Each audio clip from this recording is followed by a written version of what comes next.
f-test you want to run power analyses on. So right now I'm looking at the f-test family, ANOVA repeated measures within factor. So you can see it has a number of inputs that it's going to take. It's going to ask you for an effect size, which is a Cohen's F. Most of the time for ANOVAs, we don't have a Cohen's F. We actually have a partial eta squared. So if we click on this determine, we can actually input a partial eta squared, whatever we want. We have to tell it the alpha level, the power we want to achieve, the number of groups our design has, the number of measures our design has, and then it asks for the correlation among repeated factors and the correction for non-sphericity. So that's a lot of different inputs, but the main one I'm going to be talking about is this partial eta squared input. So the issue with the effect size is that G-power thinks the partial eta squared you're giving it does not take into account the fact that there's a correlation between the levels of the your within subjects factor. G-power is expecting a partial eta squared that actually wouldn't be any different whether a particular study was within subjects or between subjects. And you can kind of tell this by the fact that it's asking you for what that correlation between the factors is.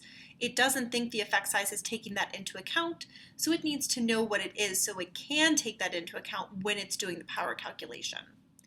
The issue is that a lot of times the partial eta squared we have actually does already include the information about that correlation in the effect size itself. So some of you may be familiar with a particular formula for calculating partial eta squared. And this is the sum of squares of the effect divided by the sum of squares from the effect plus the sum of squares for the error. So because this formula uses the sums of squares from the f-test, any partial eta squared that's calculated using this formula is already going to take into account the correlation among the levels of a within subjects factor.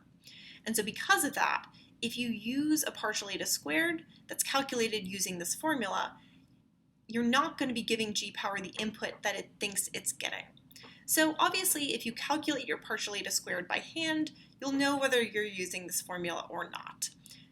Different statistical programs calculate partial eta squared differently. Some use this formula, some don't.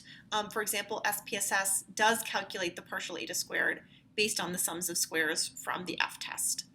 One way you can check whether your particular program does that or not is to actually get the program to output the partial eta squared and then calculate your own partial eta squared by hand using this formula.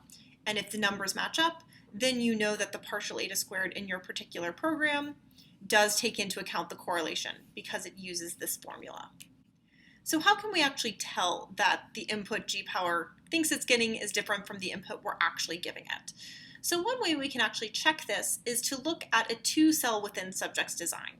We can either run that using a t-test or using an f-test. Now, because the design is exactly the same and the mean, standard deviation, and correlation should be the same, we should get out the same sample size requirements whether we run it as an f-test or as a t-test. And so we can actually check whether we get that in G-power if we just use the default settings. So what I'm going to do is run the power calculation in G-power with the f-test and the t-test using effect sizes that are analogous to one another. So for the partial eta squared, I'm going to have 0.199. I'm going to calculate that and transfer it over. And then the correlation between the two levels of my factor is 0.369, and I have two measurements. So if I calculate this, G-power is telling me I would need 19 samples.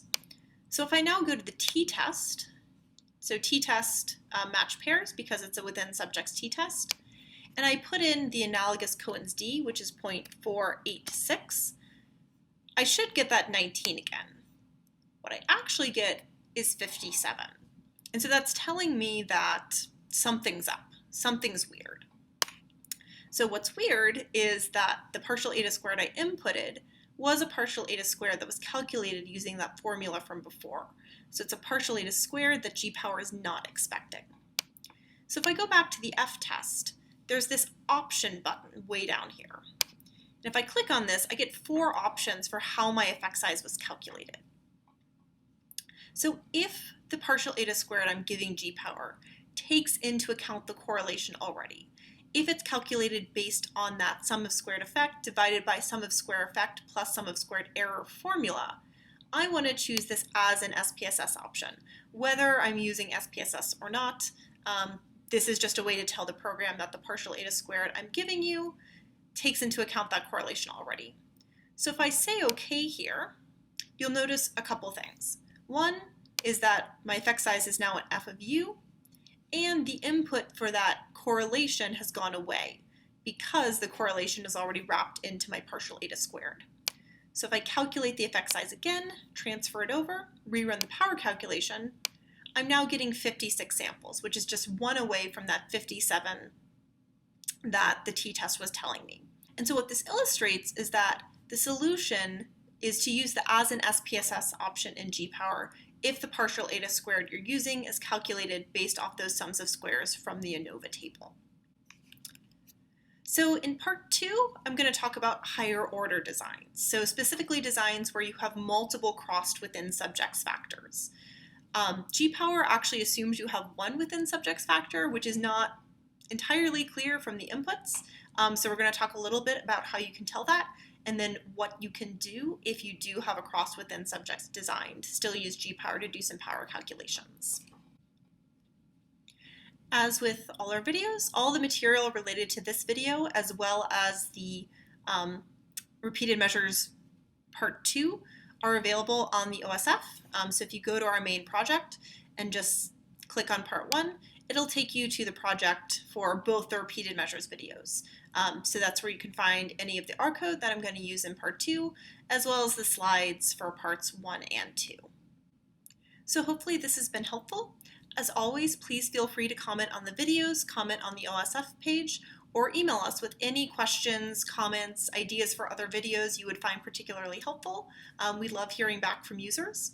You can either email us at stats-consulting@cos.io or contact@cos.io. Thanks.